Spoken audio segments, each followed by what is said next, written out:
नमस्कार म्हटलं सर. हा, नमस्कार. हा सर, तुम्ही ज्याप्रमाणे सांगितलेलं होतं की 29 तारखेला म्हणजे पाऊस गायब होणार आहे. पण मागील अंदाजानुसार तर 29 सप्टेंबरला पाऊस गायब होणार आहे आणि तुम्ही त्याप्रमाणे झालेलं आहे सर आणि उघडीप देखील मिळालेली आहे. हो. परंतु आता 4 ऑक्टोबरला पावसाची शक्यता सांगत आहे सर. तर नक्कीच कोणकोणत्या जिल्ह्यांना राहील आणि कसा पाऊस राहील? सोयाबीन काढणीत काही अडचण येईल का? थोडं हे होणार आहे, विदर्भात पाऊस येणारच आहे. हां सर. पूर्व विदर्भ, पश्चिम विदर्भ. हो सर. कोणकोणत्या जिल्ह्यांना पाऊस राहू शकतो आणि कशाप्रकारे हा पाऊस राहू जास्त शकतो? राहीन वर्धा, नागपूर, भंडारा, गोंदिया, चंद्रपूर, यवतमाळ. हां सर. त्याच्यानंतर अमरावती, अकोला, वाशिम, हिंगोली, हां सर. नांदेड, परभणी, बुलढाणा. हां सर. बुलढाणा जिल्हा, त्याच्यानंतर इकडे जळगाव. हां सर. या पट्ट्यामध्ये 4 तारखेपासून ते 7 तारखेपर्यंत पाऊस आहे. हां सर. नक्कीच. हा कशा स्वरूपाचा पाऊस राहू शकतो सर? हा मुसळधार का अति मुसळधार का नाही, फक्त अतिवृष्टी? तिकडं अमरावती, वर्धा, नागपूर, भंडारा आहे तर जोरात आहे तिकडं. हां. आणि अलीकडे अलीकडे रिमझिम येणार आहे मग. हां सर, बरोबर. हं. आणि मराठवाड्यात जर म्हणायचं म्हटलं सर, तर मराठवाडा असो, खानदेश असो या भागात कसं राहील? इकडं कमी राहणार आहे. हां सर. इकडं तुरळक तुरळक राहणार कुठं कुठं. हां सर. नक्की. फक्त सोयाबीन शेतकऱ्यांसाठी काय सांगाल सर तुम्ही? म्हणजे या शेतकऱ्याला म्हणा 7 तारखेच्या नंतर काय होणार, धुकी येणार आहे. 7च्या नंतर पाऊस कमी होणार आहे. 7च्या नंतर बऱ्याच महाराष्ट्रातून बऱ्याच भागातून पाऊस निघेल. हां सर. 10ला बऱ्याच ठिकाणाहून जाईल आणि 15ला मात्र 15 ऑक्टोबरला राज्यातूनच बाहेर जाईल पाऊस. 15 ऑक्टोबरपासून. हं. तसं 7 पासूनच निघायला सुरुवात होणार आहे. हां सर. नक्कीच. आता देखील म्हणजे सकाळी-सकाळी आणि रात्री थंडी जाणवती थोडीफार आणि दवबिंदू देखील पडत आहे सर. हो ना. हां सर. नक्कीच म्हणजे जवळपास सर असं म्हणता येईल, की एवढं मोठं पावसाचं काही तर संकट नाही. 4, 5, 6, 7चा थोडा पाऊस आहे. ते हां, फक्त पूर्व विदर्भातच जास्त आहे. पूर्व विदर्भात. पूर्व विदर्भ आणि पश्चिम विदर्भ. आणि हां, त्याच्यानंतर काय होणार आहे, इकडं परभणी जिल्ह्यात काही, जालना जिल्ह्यात तुरळक तुरळक कुठेतरी पडणार आहे.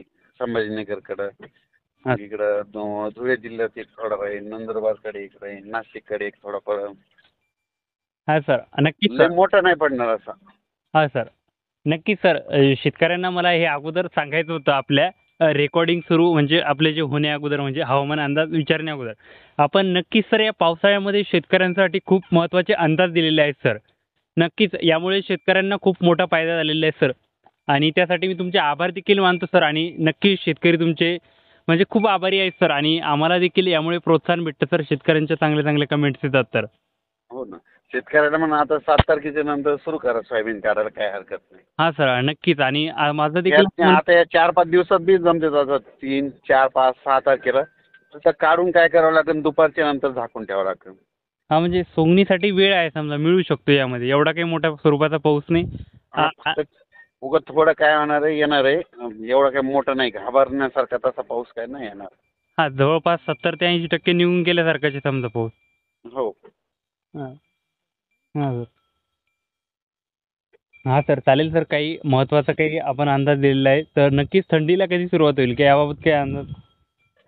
थंडी तशी ना काही ठिकाणी ना 15 ऑक्टोबरच्या नंतर देखील थोडी थंडी जाणार सुरू होईल. हां, सर. मग ती थंडी तशी वाढत जाईल आणि 2 नोव्हेंबरला म्हणजे खूप थंडी राहील. हां, सर. 2 शेतकऱ्यांनी नोव्हेंबर. आता काय करायला पाहिजे, हे सोयाबीन निघालं की पेरणीची तयारी करायला पाहिजे. हां, सर. नक्की सर. जमीन मग काय होते, हडकती जमीन. हां, सर. जमीन हडकल्यानंतर पुन्हा उगवत नाही, हे होते प्रॉब्लेम येतात. म्हणून रान काय होते, लय पाऊस पडलेला म्हणून निब्बर येतील. हां, सर. बरोबर. हं.